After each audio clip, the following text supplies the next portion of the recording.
Hello friends, welcome back to our mini vlog. So ముందుగా అందరికీ happy Sankranti. So Sankranti special అని చెప్పేసి నేనైతే కంప్లీట్గా ట్రెడిషనల్ లుక్లో అయితే ఇలా రెడీ అయిపోయాను.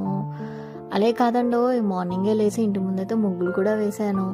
సో ఇదండి సంక్రాంతికి అయితే నేనైతే మా ఇంటి ముందు వేసుకున్న ముగ్గేసి అందులో అయితే గొబ్బొమ్మలు పెట్టేశాను. ఆ తర్వాత నవధాన్యాలు వేసేసినాను.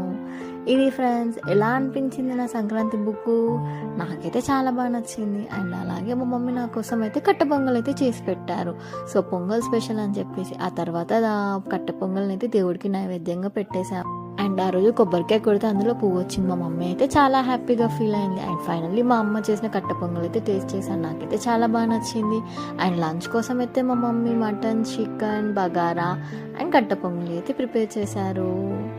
అండ్ ఫైనల్లీ ఈవినింగ్ అయితే నా కోసం అయితే పూరి చేసి పెట్టారు. ఇది ఫ్రెండ్స్, మేమైతే సంక్రాంతి ఇలా సెలబ్రేట్ చేసుకున్నాం. మీరు ఎలా సెలబ్రేట్ చేసుకున్నారో కామెంట్